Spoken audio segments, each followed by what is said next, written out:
Good afternoon, friends of the Museum of South Texas History. My name is Francisco Guajardo. I'm the Chief Executive Officer of the museum. And today, so we are in April, the year 2023, we actually have Earth Day coming up on the 22nd, which is Saturday this weekend. So Earth Day has an illustrious history. Earth Day includes people who work the earth as well. Earth Day includes issues of equity, issues of justice, and all of it, of course, steeped in history. And so today we have a very special guest. Her name is Rebecca Flores. And some of you may know, if you are students of history, that Rebecca Flores, the name is an important name in the history of labor in Texas, in the history of labor in the United States, in the history of the United Farm Workers in Texas as well. So Rebecca comes to us from San Antonio, where she lives. She will be presenting later this evening at a food summit that the museum will be hosting tonight. But the Plática today is with Rebecca. And so I am so happy about engaging Rebecca in a Plática. And it promises to be interesting for sure, colorful very probably, provocative. If you know Rebecca Flores, it will likely be provocative as well. So I really don't know what to expect. All I know is that I'm committed to this very organic Plática with Rebecca. And so when we come back, you meet Rebecca Flores and we'll have a good Plática that will be very spirited, almost for sure. All right, so stay with us.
Okay, welcome back to the Museum of South Texas History's Museum Pláticas, friends of the museum.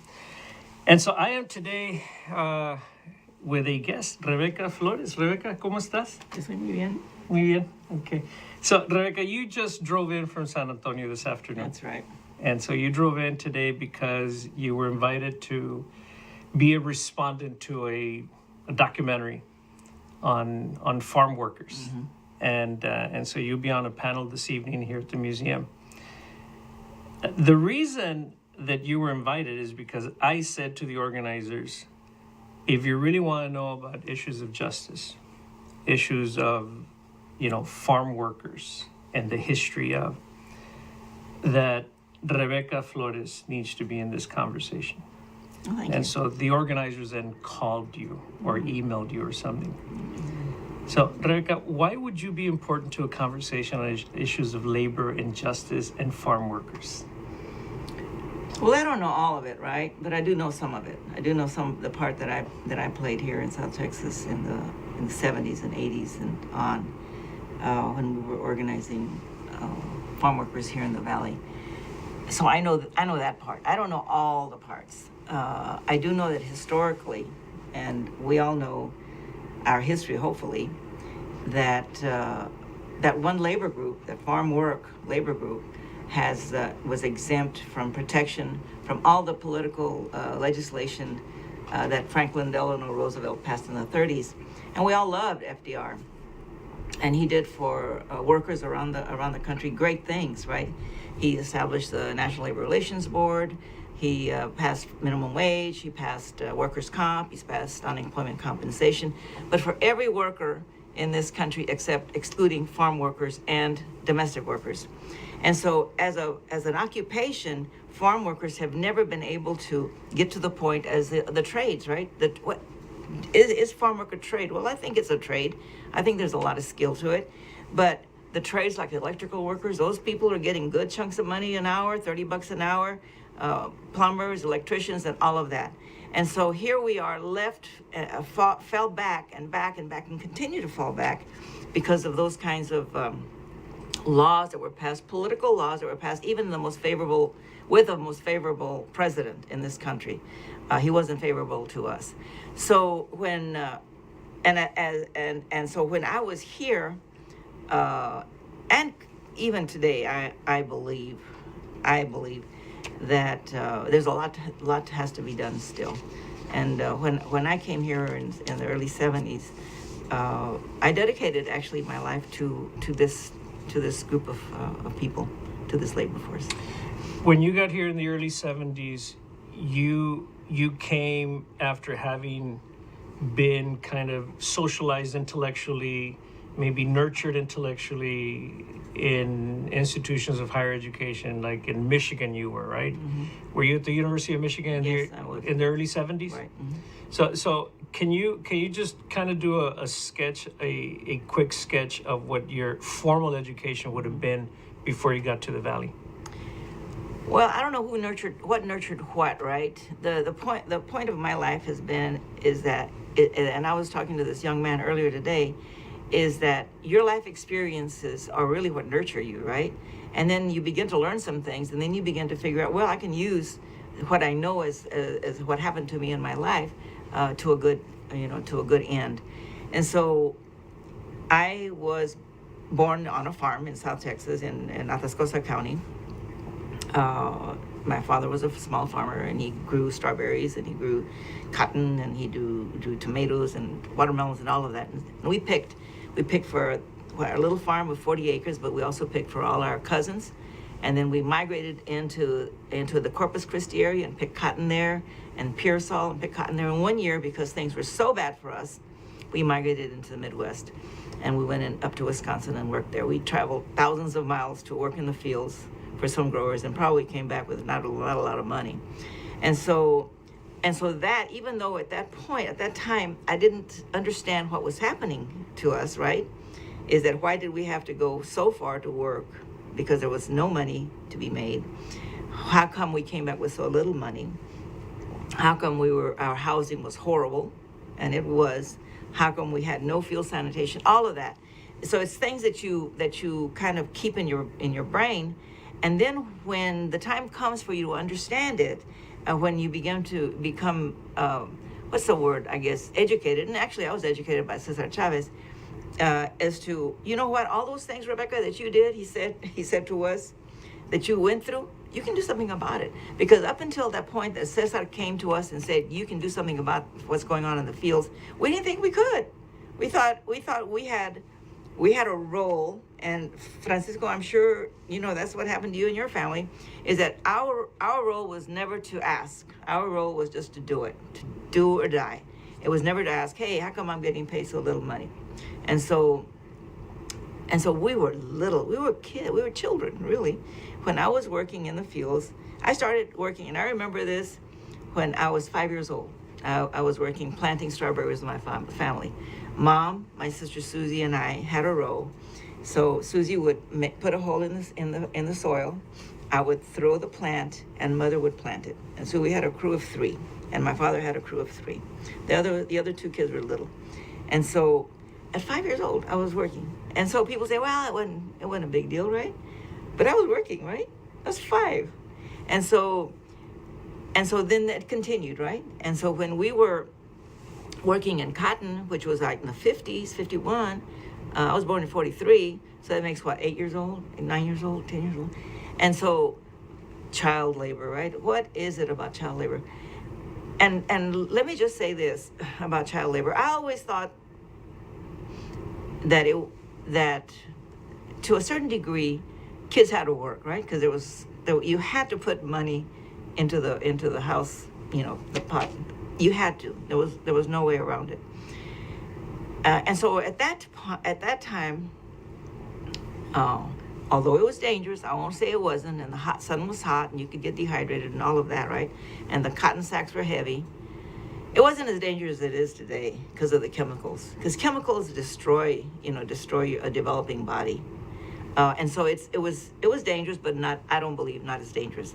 And frankly, there was no other way we could do it. So I started working when I was very young, and began to figure out some things, right? Why when we were picking cotton, it was in Pearsall, they would bring this big barrel, the wooden barrel of water. It had moss on it. Oh. And they would throw this big block of ice in it, and there was no way you can drink it because it was just too cold, right? And so here we were dehydrating in the South Texas sun, picking cotton, and they would throw this big block of ice. And then they would attach to the barrel a tin cup, and we would all drink out of this one tin cup. And they attached it with a wire. Now, why would they attach it? Do you think we're going to steal it? And at any rate, the whole thing was an education for me. And so as I grew up, and I began to think about, retrospectively think about what all my family and I went through. And then in the middle of all that is Cesar Chavez talking about, hey, let's do something about this stuff. Then the whole thing began to click, and I decided that it was time for me to do something about it. There were some formative moments in your upbringing. I've heard you tell the story about how impressionable you were and how impressed you were with the melon strike at Rio Grande. Mm-hmm. And so that would have been 1966, so you would have been maybe, I don't know, in graduate school or something. No, I was still a secretary.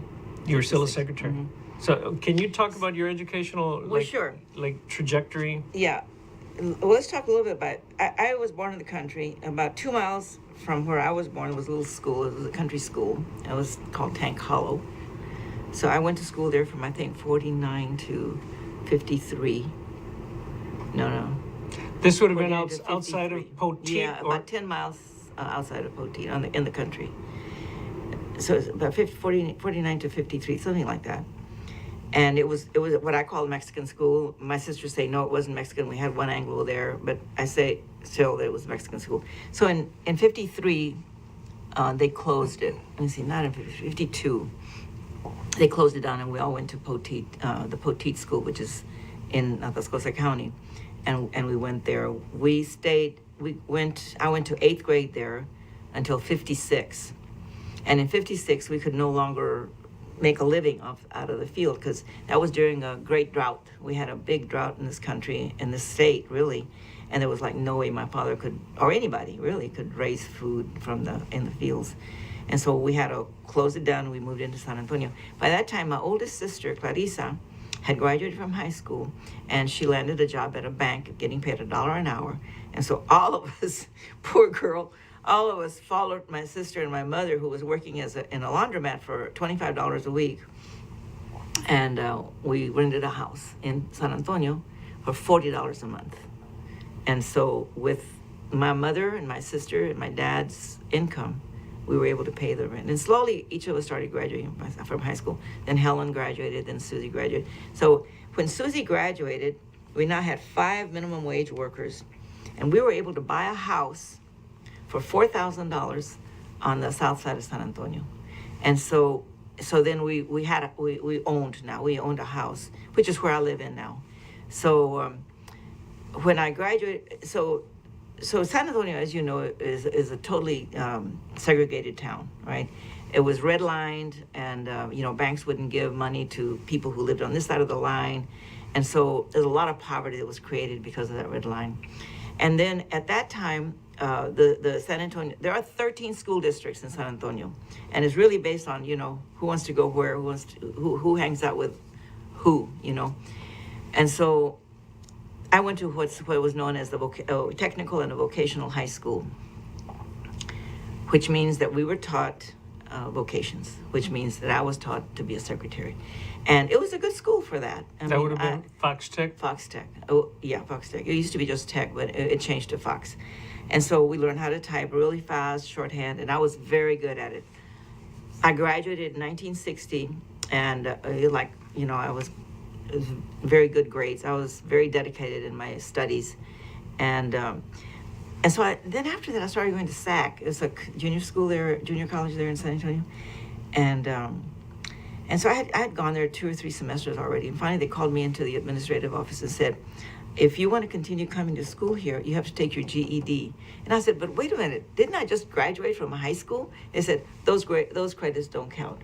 And as I spoke to other of my friends who had gone through the same, program there at Fox Tech, they went through the same thing. And so we had to then jump through that obstacle too. Just hundreds of kids who were given another obstacle to jump who wanted to go to college. So this is what happens to Mexicans, right? This is what happens to people of color. What was it that was particular about Tech that didn't give you a high school diploma? It was a vocation? It was vocational school. Mm-hmm. But not it didn't have the credit. It didn't have the college credited schoolwork, But that was part of the what school district? San Antonio. San Antonio ISD. Uh-huh. San Antonio ISD had a high school where you graduated but didn't give you a high school diploma. Exactly. I mean, you got a diploma. You just couldn't do much with it. You couldn't go to college with it. You couldn't go to college. I don't know what else you could do with it. I could work with it. And so I did work. I worked at civil service, which was the job in San Antonio because everybody wanted to work at civil service because it paid a decent wage, right, and had some benefits. And so I worked as a secretary until 1966. And we were all of us by then were working, right? And so we were finally settling down in terms of income coming into the house. And so we were able to manage the house and pay the bills and all that kind of stuff. And so but I was not very comfortable doing that. I really, so in 1966, 67, so in 1966 when the strikers went through San Antonio, I remember sitting watching TV with my dad, and when Governor Connolly, if you remember, Governor Connolly met these strikers in New Braunfels, and he met them and told them, you don't need to go any farther. I'm not going to be at the Capitol, so why go? And the workers said, well, we're not going to see you at the Capitol. We're going to go and finish this march. And so my dad got so mad because my father was a farm worker, right? And from that day on, John Connolly, had been shot, with John F. Kennedy, and everybody loved John Connolly. He was running around with his arm in a sling and all that stuff. And then from that day on, my father just did not like Mr. Connolly at all, and neither did any of us. And so that was the end of John Connolly with us. So then shortly after that, I think it was 66, 67, I decided to quit work completely. By that time, the family was, más o menos settled a little bit. And I felt like I could, leave. And then I started going to college. And I left SAC and then started going first to Kingsville, Texas A&I, and then lasted there one semester because I thought it was a very racist school also. And then I landed in St. Mary's. Not much better, but it was at home and I didn't have to pay the expenses and stuff. But St. Mary's was like, in terms of women, there was a lot of stuff going on at that time. You know, the war in Vietnam was going on. All these guys who had been in the 66 strike in Rio Grande City, as Ernie Cortez, Jose Angel Gutierrez, all those, Nacho Perez, all those guys, Mario Compian, that had established all kinds of movements in the state of Texas, had been in the 66 strike. We're at St. Mary's with Charlie Cottrell.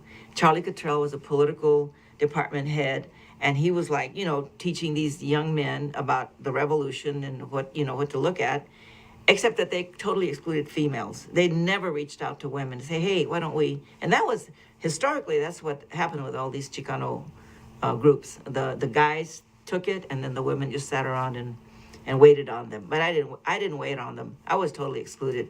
So I just finished school, and then You finished St. Mary's? Finished St. Mary's. I was actually cum laude out of St. Mary's, and then I also then got just a paper pushing job with Social Security, and I despised that.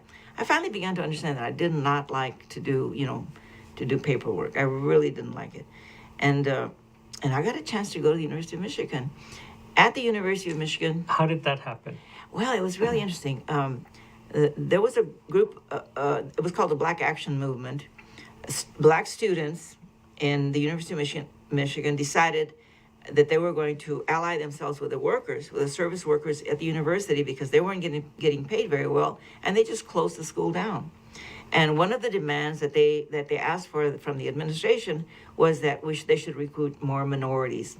And so I was in that group of minorities. So Benny Oreste, who actually is my brother-in-law's cousin, was at the University of Michigan, and he got the chance to recruit. And so when he came to San Antonio, because he was going to recruit Mexicans, my brother-in-law said, hey, why don't you talk to my sister-in-law? And so Benny talked to me. I said, heck yeah, I'll go. And so I got in. And the wonderful part of that is that I didn't pay any of the how much it cost to get into that school. It was expensive at that time, and they gave me a monthly stipend. And so I did not have to worry about working, which I had done all the time I was at St. Mary's. I didn't have to. I just really studied and figured stuff out at the university.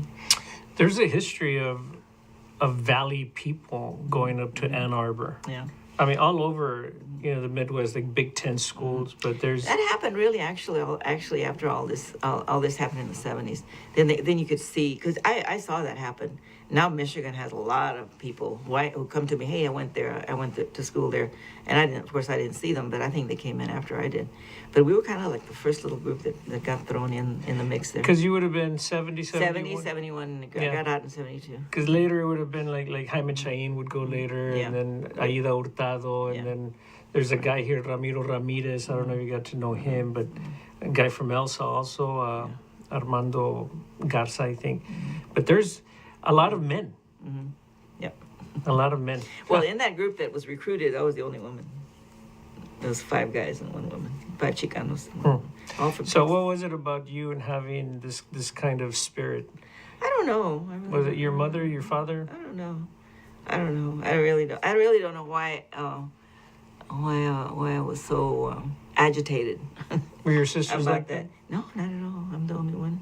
Hmm. My brother Richard, who lives here in Edinburgh, he worked with the union with us in San Juan, and his wife, of course, his wife also.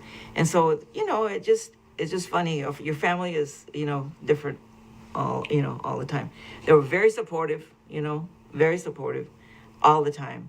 Went to a lot of picket lines with me, but in terms of getting into it and doing it as a full-time thing, I had the cushion, of course, but I don't know, that I was married, right, and Jim supported me.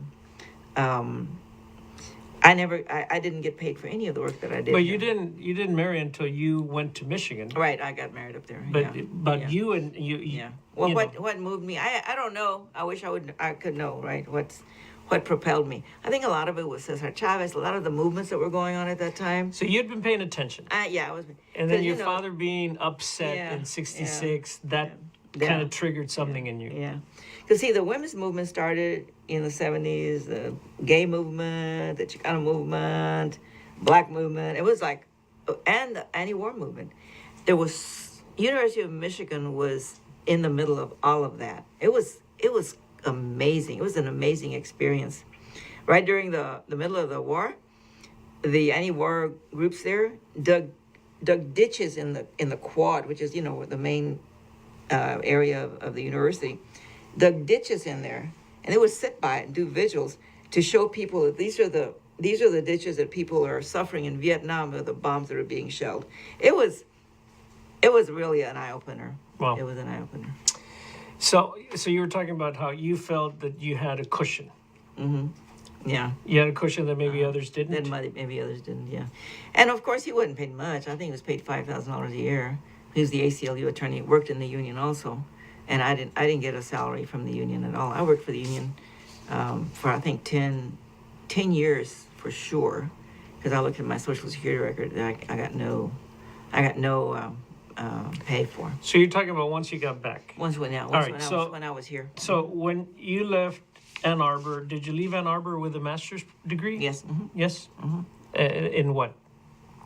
Social work. In social work. In organizing, which is really just a name because they didn't know how to organize. So yeah, you didn't get the organizing education. I didn't get the organizing education that I got down here with Fred Ross.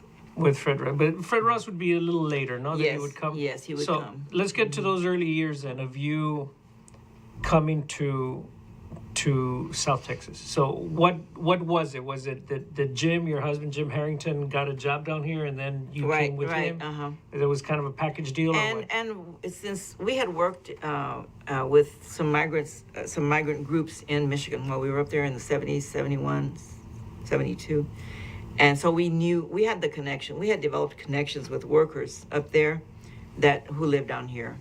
And so they, you know how folks are, is come and work down here, come and work down here. And so we said, well, that's an opportunity, that's an option for us. So we were just married, so we were free. And so he got a job offer with the ACLU down here. And that was when David Hall was also with the ACLU.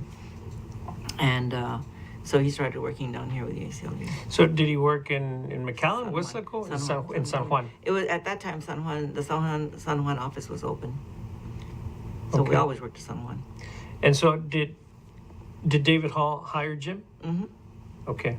I believe so. Yeah, and then so you came and you began to work with ACLU, or no. I started working with Colinas del Valle with one of their child care centers. That's where I met Juanita Valdez Cox, and so I did that for a while. Then I had a job here at the university for a little bit. I taught a class, and then we come into 1975. So from 70, we got here in the summer of 73. So here we are in 75. So that's what, a year and a half or something like that. In that period, I had two little babies.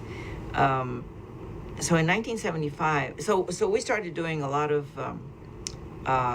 picket lines, connecting with United Farm Workers in California on grapes and on Gallo wine and all of that. And Tony Orendain was the director for United Farm Workers in San Juan at that time, and had been since 1967. He'd been there for a good chunk of time. And so we started doing the picket lines at the grocery stores and at the wherever they were selling wine and grapes. And we would kind of like do it all the time, every weekend and stuff. So we started developing a group of folks who would do that, and developed a good, close, knit group of activists. But that's as far as it went, right? And so what happened then, of course, was that in May of 1975, there was a huge melon strike here again, different from 1966 in Rio Grande City. There was a huge melon strike, really started by the Mexicanos from Reynosa. We were flyering, passing leaflets out at the bridge in Hidalgo, and they all said, "Yeah, we think we'll strike." It was like immediate. It was like immediate. It caught on fire, and so it was not organized. Let me just say that it was not organized. This was a strike that just happened. And that was a problem, right? Because it wasn't organized. So they were like going everywhere, and I think did a lot of work in letting growers know that they weren't paying decent wages, and that people should be getting a decent pay for this melon that was it was wonderful melons, and it was hot as the dickens, right? And it was all over the valley. So Tony was the director at that time, and things got out of hand. They did, because Tony didn't have any control over it, right? So there was a lot of fighting that was put on national TV, and Caesar saw it in California, where workers were throwing melons at each other and stuff. The strikers were throwing melons at workers. But the other part of it was that the growers shot at and hit workers with they had a shotgun, and they hit, I think, 10, 12 workers one day. This guy named Miller in Hidalgo. And that was scary, right? That was scary that it led to this. And then Othel Brand also pulled a gun. And Othel Brand, if anybody remembers him anymore, was mayor of McAllen, but also a big grower in the valley, in Rio Grande City also. He pulled a gun on these workers, and he just threatened to shoot them. It was like, come on, man, these are people who we've been working with you forever. But they would never sit and talk to anybody. They would never sit down and the growers never sat down to talk to workers. They did it because they had all the power in the world. And of course, the law enforcement was on their side. And so at any rate, things died down. And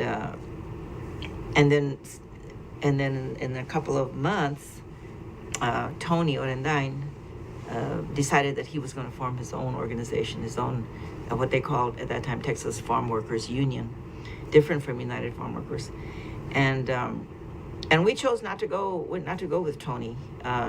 So you were already a member by this time? A member of the United Farm Workers? Well, I was a volunteer, let's just say. You were a volunteer, yeah. But you were very present by this time. Yeah, I was there. And when you say that Cesar was observing from California, because this was Cesar's organization, the United Farm Workers, Right. but this was a Texas branch that yeah. Antonio Rendain, as you described, was leading, but the things got out of control, and so you were kind of there in the middle. 75, Antonio Rendain splinters off and creates the Texas Farm Worker Right. Farm Worker Union. Okay, as opposed to the United Farm Workers.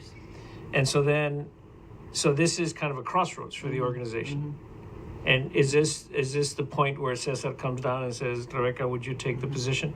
Yes, exactly. Yeah, but this was not the time when you met Cesar Chavez. No, this was after. I met Cesar in 71. In Michigan. In Michigan, in Detroit. What was the occasion around that meeting? Well, that at that time, of course, there was boycotts going on all over the country, and Detroit, as you know, was where the United Auto Workers was housed because of all the automobile industry there, and so Walter Reuther was a great friend of Caesar and would support him financially for all the strikes, because the strike had been going on for years in California, and so Walter Reuther would support the union financially to continue and to feed everybody and to make sure that everything was working.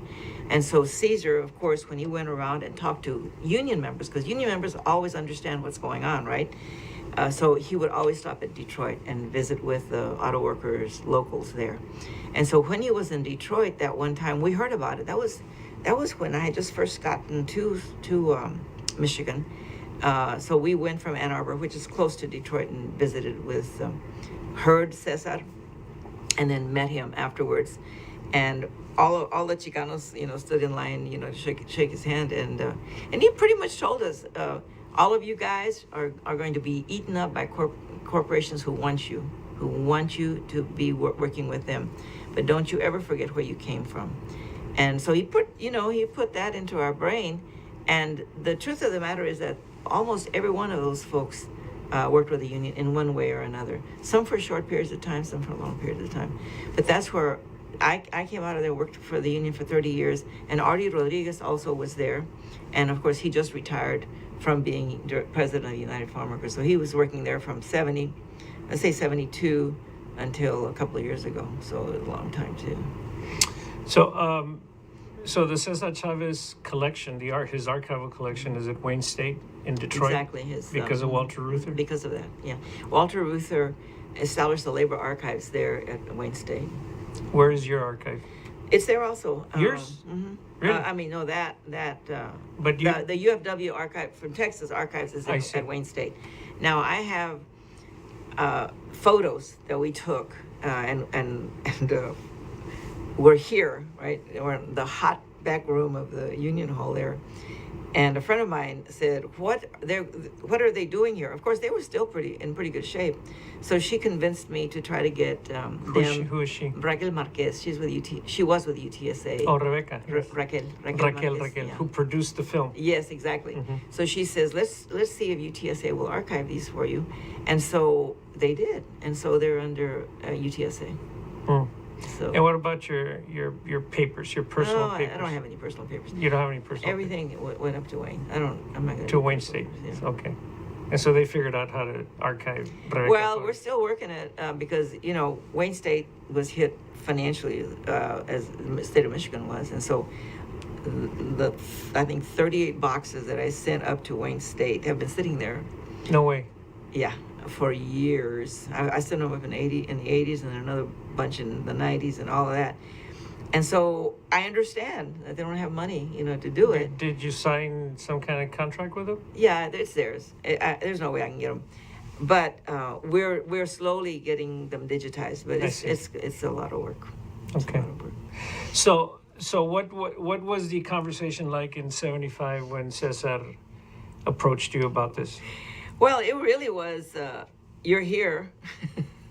It was really like I had just had my second son, Isaac, in October of '75, and my other son was like a year old, and so it was true. I was there. I was there. but let's step back a little bit, because I think that you have teased this idea a little bit, but we haven't gotten into it. You were within a very male oriented organization within a patriarchal system. Why you? Why a female? I have no idea. It was a shot. And you think back because if you look at the differences between California and Texas, and I'm talking about the organization, the union. I mean, Cesar had all men in his board except Dolores, right? All men except Dolores. And then he took the chance that this could work with me here in Texas. I don't know what he was thinking. I really don't know what he was thinking. He's never said. He never said anything to me, but I was a choice because there was a couple of other folks who were here at the time, who were also very involved. That was Pepe Saldaña and Pedro de la Fuente, who were also very, very involved because we took it for a long time, there at the Union Hall. But for some reason, Cedar thought that it might have been because I had some education that I had, and then I was married to Jim Harrington, the attorney, so that way he could keep us together, there. Because it was a good pair. It was a good pair of workers for nothing. Where was Jim from? He's from Michigan. Was he from Detroit? Lansing, from Lansing. From Lansing. Okay. Yeah. So did he go to Michigan State? No. He was a seminarian. Really? He went to seminary. I don't know the name of it, and then quit the seminary. Remember when all the seminaries were quitting the church because of the church was so not together on anything. So anyway, he quit them, and then he started going to the University of Detroit, which was the Jesuit college, but he was going to law school there. And so he went to law school and there got pretty good training. And actually, when I think of the work that Jim did, it really goes back to a kind of a more moral and philosophical position rather than this is the law, and we can only do anything that's within the boundaries of what the law says. He always seemed to look at the whole picture and say what is morally right and what is not. And I think that comes from being, going to a Jesuit university. That's what I think. because he always did. I remember him taking. I tell you this one because I thought it was so interesting.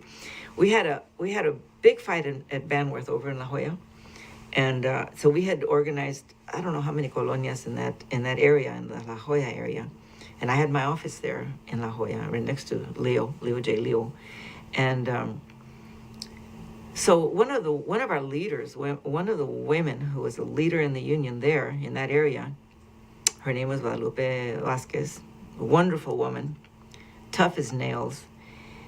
She would come see me at the Union Hall, but she was working for Banworth. And she'd bring me coffee and we'd chat and all that kind of stuff. She'd tell me what was going on. And then she told me also that they weren't providing food sanitation. And so I started making some phone calls trying to get all that taken care of. And so Banworth found out that she was visiting me, United Farm Workers building.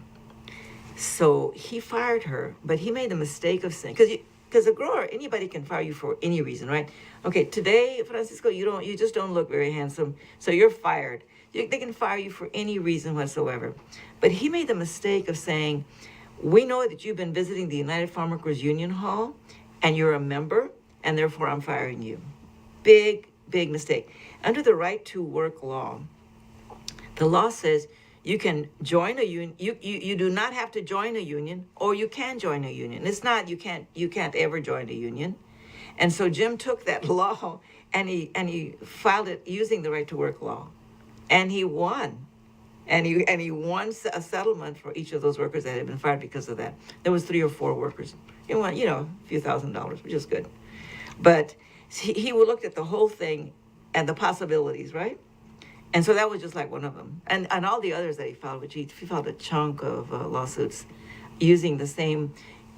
And the others that he filed also that we won, he used the Equal Rights Amendment, which says you can't discriminate against people based on their race or ethnicity. The Equal Rights Amendment of Texas. Texas has an Equal Rights Amendment. Yeah, we don't have one nationally, but No, Texas has one.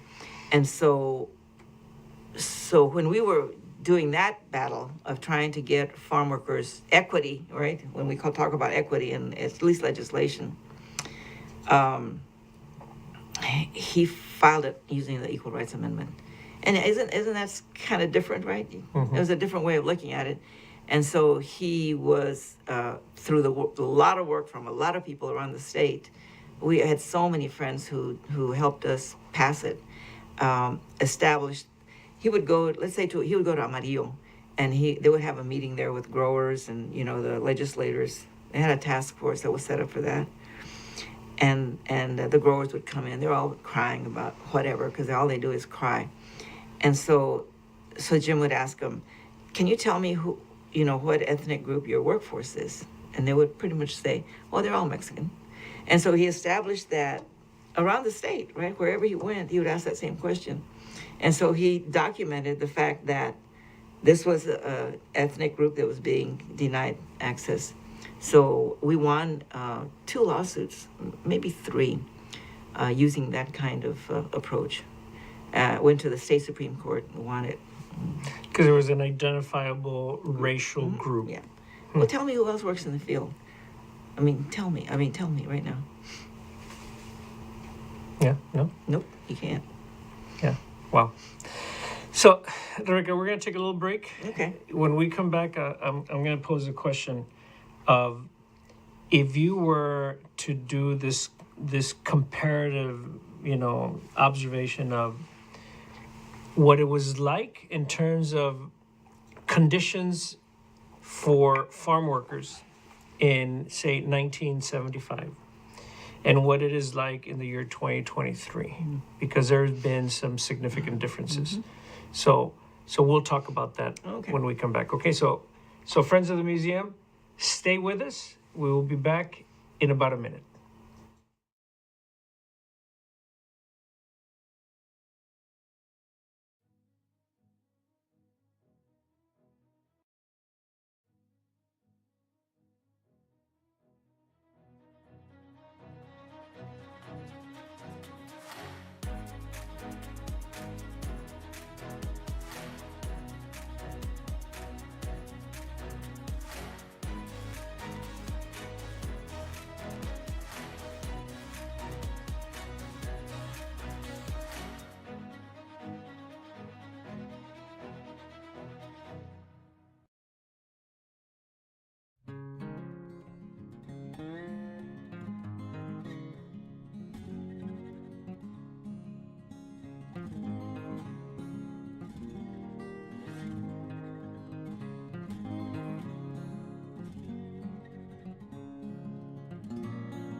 Museum and friends, from all walks of life. So we are in segment number 2 of our Plática with Dolores Flores. I'm sorry, Dolores. That's not a bad one. I like yeah, that. it's a confluence I like of that. you and Dolores Huerta. I agree. Well, before we get to the big question, how is Dolores these days? She's good. I talked to her last week. Yeah? She's fine. She's fine. Well, she must be what, like 89? 93. She's 93? Wow. Yes. What a treasure, no? Oh, I love that woman. She just keeps going. She just keeps doing work. She's fantastic. She is something to model our lives after, really. In addition to that, to being like fantastic in the whole thing, maybe it's part of what makes her fantastic. How many children did Dolores have? 11. 11 kids. And was like a leader in the national movement, The organizing movement, women's movement, farm worker movement, civil rights movement. Knows everybody.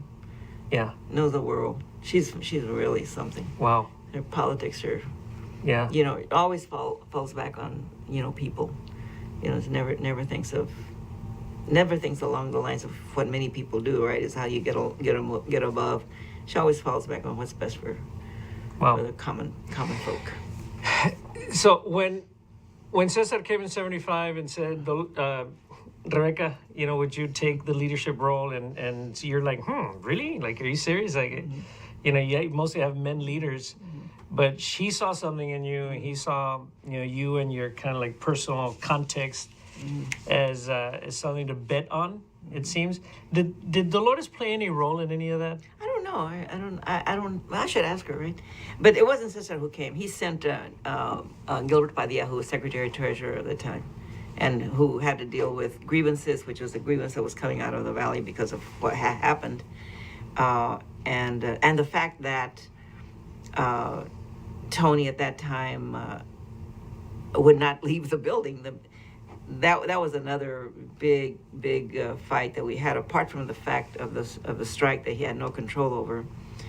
And then he said, well, that building on the corner of Cesar Chavez and 83, that was donated to the United Farm Workers by the Catholic Church and the Teamsters Union. And so it is true that Tony organized folks who would build it.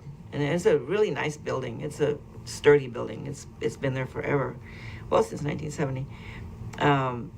And so he took it upon himself to say, well, this is my building. I built it, and I'm not leaving. And so that was another long fight that we had with Tony, trying to make him see that he needed to leave because that wasn't his property. And so that was another grievance, right? And so when Gil Padilla, who was Secretary of Treasury at the time, and who is still alive, right? He's in his 90s also. He lives in Fresno, California. He was sent down by Cesar to try to calm the stuff down in Texas, but also, pass the position to me. And so we were sitting in, I think, at the Union Hall. And so he says, well, you're it. And so I kind of like looked around and I said, well, look, I have these children that I'm taking care of. And he said, well, they're really, we really have to do something, and you've got to take it on. And so I took it on, because you can't just be waffling around saying, no, I can't do it. You have to make a kind of a decision. And I just made a decision that I was going to do it, and not thinking that it was going to last 30 years, right? I was thinking, well, it's just going to be in the interim and all of that. And I remember later in 1979, after I had... So this was in 75. In 79, I was once again pregnant. I told Caesar, this was our first convention. We had our first convention in FAR at the PSJ8 gym. And it was a very successful convention. It was our first after organizing, doing our house meeting organizing. We had 1,000 delegates there that day. So I told Caesar, I said, Caesar, I'm pregnant, and I really don't know how much longer I can do this. And then he says to me, he pulls out the old Dolores Huerta card. He says, well, Dolores has 11 children. I said, okay, I guess I can't win that argument. You were also, you must have been maybe like 32, 33 years old. I was not a kid. No, but you Yeah. were young though. Yeah, I was You're young. Yeah, I very was young. Yeah, I was young. When you I was became young. president, Yeah, you're like director. 30. I'm not. He was president. He was I was president. So director, you're yeah. the director of the Texas. Yeah. You must have been 32, 33 Something years like that. old. But really, let me just say this: sometimes people say director. Well, you kind of like raise up that position as being, a hotshot position. I really called myself an organizer, really, and that's really how I moved as an organizer rather than as I'm directing. What did we have to direct, for God's sake? We had just a, real small staff of people who had the things that they had to do, and so I prefer, actually, in all of my life, I have preferred being called an organizer because that gives you an idea as to what you're supposed to do rather than directing, and so that's what I did. And so when Fred Ross came to Texas in 1970, we had been battling all this, property stuff with Tony for a long time, and let's just say it was a fight every morning. Okay, and I was right in the middle of that fight. But I will also say that nobody ever hit me. There was never any abuse of me, of my body, by Tony or any of his people. And I think the whole issue of being a woman had something to do with it. Is that still men, kind of like backed off and respected the fact that I was a female. But I know Pepe Saldaña and De La Fuente, they never. They never abused them or beat them or anything like that. So it was three of us, really. Every morning we would go and we would fend off all of this stuff every morning. I'm surprised my kids are as nice as they are. Because I'm sure I was, and Jim too, right? Kind of aggressive. But, so after all that got settled, by 1978, Caesar came to the Valley, and we had a big discussion, and he sent Fred Ross, who was primo organizer of the union, and had known Cesar when Cesar was still in the colonia in San Jose, in Sal Si Puedes, and had taught him how to organize. And so Fred Ross came down, and he, with his skill and his training, it was myself and 6 farm workers who had left the field like the day before to work with the union. He trained us on how to hold house meetings. And that crew of 7 folks, we had house meetings every night.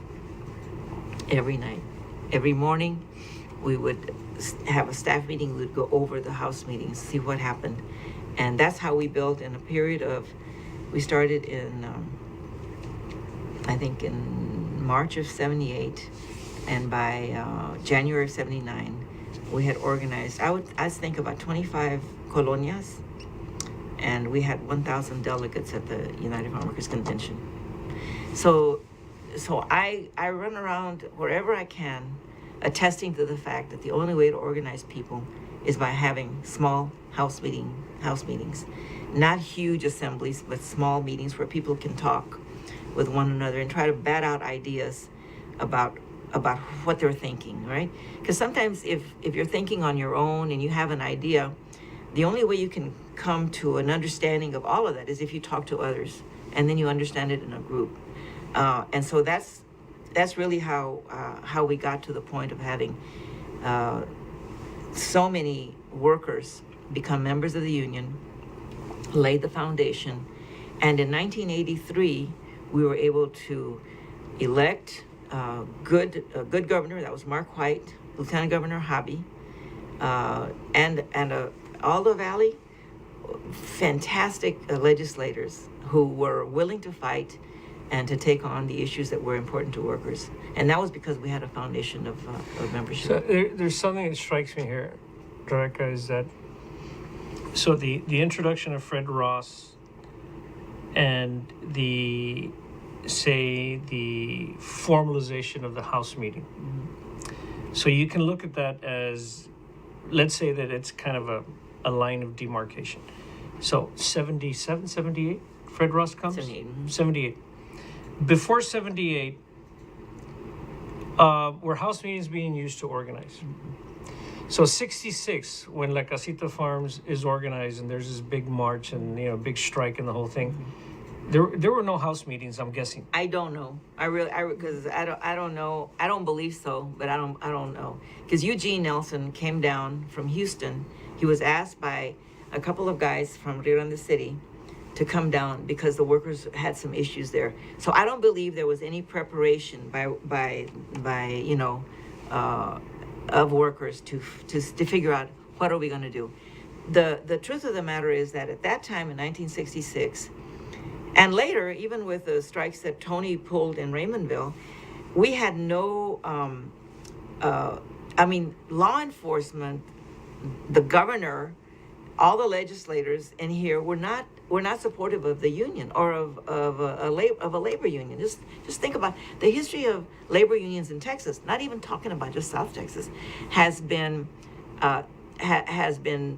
every time an attempt to organize workers has been made in South Texas, it was beat down by the Texas Rangers. It was they wrecked their offices, they ran them out of town every time, and they did the same thing in 1966, so that you were paralyzed. All the laws were against you. So we have to go around and change so many laws so that workers could, in fact, have strikes, have picket lines, and get law enforcement out of the way. I remember when I was doing strikes here in Hidalgo County. That was in the 70s. We would go to the fields because we had workers who were saying they're not paying us a decent wage in the onion. So we would go and we would talk to workers. Before we even got there, Marmolejo, who was sheriff at that time, had his bunch of sheriff's deputies there, and we said, "Why are you here? What crime has been committed here already that you are here already?" And they said, "Well, the grower called us." I said, "Well, so what?" So we had a talk with Marmolejo and did a picket line on Marmolejo at that time. And then he said, "Oh, okay, we won't be doing that anymore until there's a crime being committed." I said, "Yes, until there's a crime being committed. There's no crime in talking to people." But in the preparation for all of this, you spoke of the House meeting. And maybe organizing was done differently. But after Ross comes in, and Ross is kind of like the master of, the kind of the toolkit, right, for organizing. And so then you build a skill set. And the 6 people who came out of the fields to work now as organizers also learned the skill set. And so then the House meeting would be it, right? I mean, it's even how like Valley Interfaith organizes. And no, Valley Interfaith does not do that. Let me just correct you. They don't do on house that. meetings. No, well, I don't know what they do, but the persons that they organize are the priests. And if the priest goes along with you, then they have these assemblies, right, with a parish. And I don't know how they do their house meetings. So let's get back to your work. Sure. So the house meetings then would become kind of a staple for organizing. I think that's the staple for organizing. And so what was your role in that? Was your role was training people to have good, effective house meetings and to listen to people and talk? Teach them how to do that, but I also did it. I was also, and that's really where, and I don't know how much more time we have, but I had my children, right? I had my children with me, and when I would go to have house meetings, I would take them with me. I remember taking Sarah, who was still in the little, whatever they call those things. I would take her and set her down in the middle of the table, and in the course of those house meetings, when I would talk, and the people who were at the meeting were all people who knew each other. I would say, just invite your friends. Don't invite people who you don't trust, because this is your house. And so it would be husbands and wives and children, and we'd all be sitting around the table. And what happened, it was an interesting thing that happened, is that the women would start to see me as a role model, I believe, with a child, and they would say, "You know what, if Rebecca can do this, then I can do this too, with my children, in tow." And so the other part, which is I think so important in house meetings, is that we would ask workers, what are the problems that you're facing in the fields? And we would have paper that we would slap up on the wall of the kitchen there, and everything that people said we would write on the paper. It didn't matter what they said, we wrote it, because once you tell people, no, that's not part of this conversation, then you shut that person down, right? And so everything that they said, we would write. And so women began to talk. Women, and I remember that. And the one thing that they all talked about was toilets. Toilets in the fields. The lack of toilets. The lack of toilets. Because that was their great embarrassment. And so that was one of the first issues that we worked on, field sanitation. When was it that toilets became... 83. 83. Mm-hmm. Before 1983, toilets were not mandated in the fields. Nope. And it's easy to say that, well, you got them, but then you had to enforce it, right? And so the local enforcers were the Iowa County Health Department. And let me tell you, there's so much work to be done because, well, they also have a lot of work, right? I mean, it's not only just toilets. So they have a lot of work. And so it was a whole question of enforcement. So so this is what we would do. And that was before cell phones, right? We'd be driving down the field and we tell all the workers out there, okay, if you're driving down the field and you see a field without any field sanitation, call us. And so they would see it and they'd go home and they'd phone us. By then, the crew had finished and they'd gone on. That was the problem with that, right? And then the health department said, well, we went to that field, but nobody was there. I said, well, yeah, they were gone already. And so I was in the fields like a month ago here just south of Alamo. And this was a worker harvesting leeks. This is the thing that looks like an onion, but they're bigger. And the toilets were there, and they were nice. They were clean. They were everything. So I inspect toilets whenever I go to a field. There was 2, and there was this all-male crew. If you have females, you have to have a toilet for females. But there was 2, enough for them, so it was clean. But what was the problem was that this worker, who would not talk to me, out loud, he would mutter, was harvesting these leeks, and he would get paid $1.50 for every 2 leeks. He would wrap with a wrap, right? He would lay it down, and for 12 of these bundles of 2, which is 24 leeks, he would get paid $1.50. 24 leeks, $1.50. So I was today at the H-E-B grocery store, and I wrote it down here. The leeks were $3.72 for 2 leeks. So this guy got paid for $1.50 for 24 leeks, and they're being sold at the H-E-B store, not 10 miles from that field, for $3.72 for 2 leeks. Now, isn't that something? Isn't that special? You're talking like a Saturday Night Live character now. But here you have.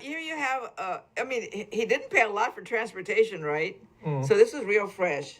That farm was real fresh because I saw it. So, Rebecca, so this question of what's the difference between 1975 and the year 2023? So one of the things that you're pointing here is that in terms of equity in the labor market, that there is an inequity here. Oh, absolutely. But you also spoke about, like, 1983 is when it became law. Now, was that Texas law or federal law for toilets in the fields? It was Texas, and then federal came later. Okay, so now that Texas law of toilets in the fields would have come directly out of, you said, women's biggest complaint, because it was embarrassing in house meetings, was having toilets, right? Sanitary kind of conditions. So that would have come out of this information gathering through conversations, pláticas that you had, right? And then you would take this and you say, hey, we got to do something about this. So then you would get legal involved, right? Like, Jim, we got to write a law or something, right? And then you got to advocate, right? You have to lobby, essentially, right? Well, we did a shortcut on this one, which was much better than trying to pass a law.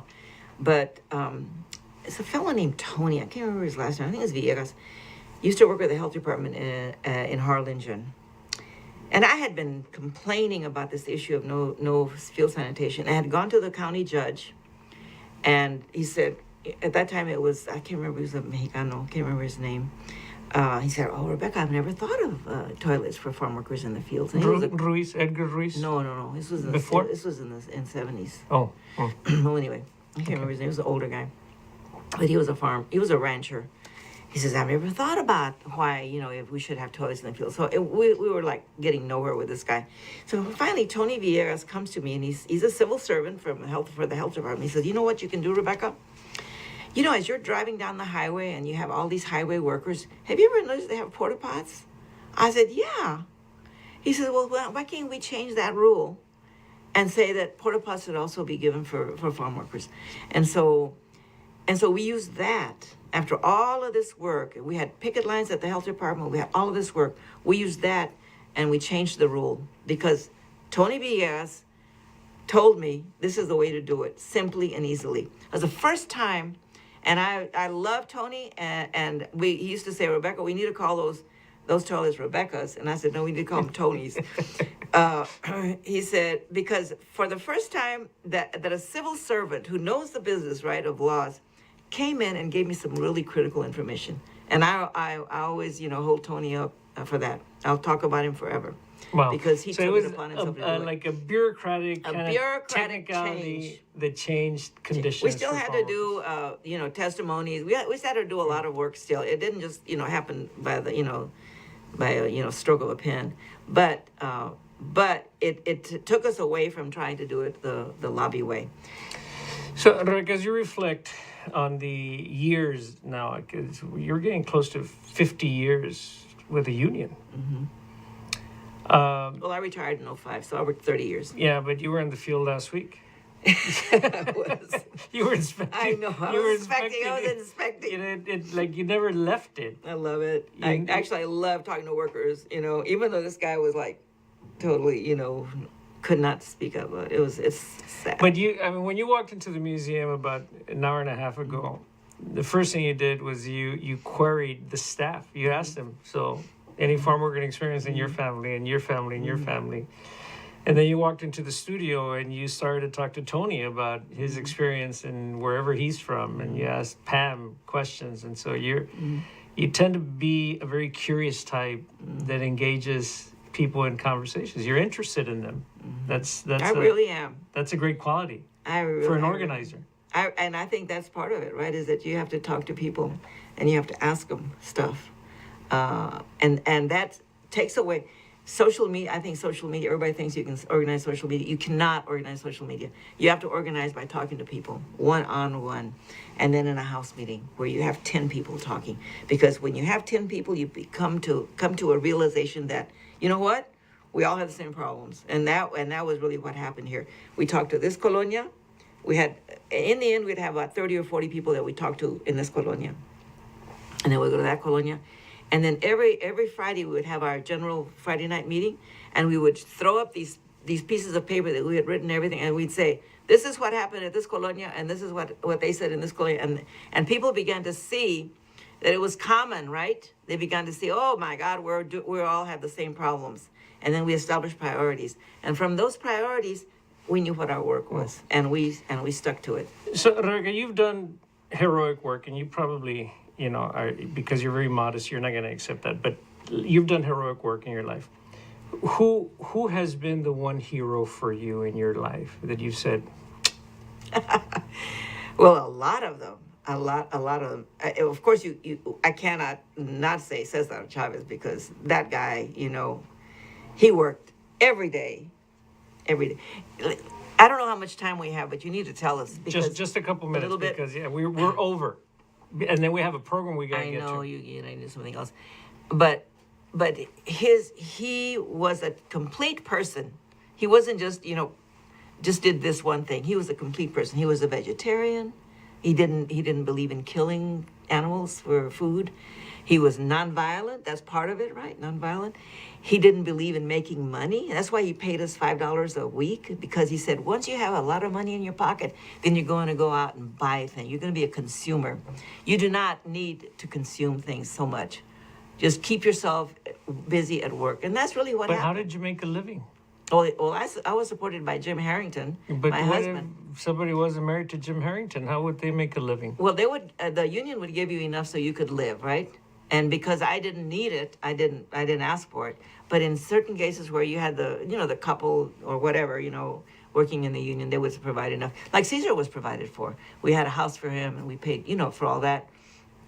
But he always said, you do not have to have a lot of money in your pocket, because once you have that, then you're going to be distracted and you're going to consume.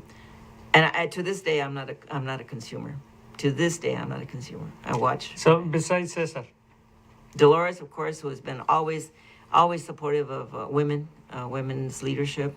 Rosalinda Guillen, who is a big leader in Washington State, she's fantastic. Juanita Valdez Cox, who was down here for forever, working. My father, of course, and my mother, for God's sake. So there's a lot of people. what were your parents' names? Jose Maria Flores and Herminia Olivares. And were they from Atascosa County? Yeah. Our history goes back 300 years. So In that in part Texas, of Central, South Central? We're indigenous to the area. Hmm. All our family is from there. It goes back before. What day were you born in 43? January 30. January the 30th. And where were you born? In the There. house there? Mm-hmm. In a farm? A midwife, yeah. A midwife? Birthed us, all of us. So that's why I hold my mother up. For God's sake, she had 6 kids, and by midwife. Can you believe that? And then she took care of us. She sewed our clothes, all that stuff. You talk about hero. And you find a lot of that here. When I was organizing these women here, I would say, hey, I would talk about my comadre Carmen Lopez. She's passed away. I said, would you like to, be the director here of this colonia? And she said, oh, Rebecca, I can't do that. No lo puedo hacer. And she had just organized the quinceañera for her daughter. I said, Carmen, last week you organized, 16 padrinos.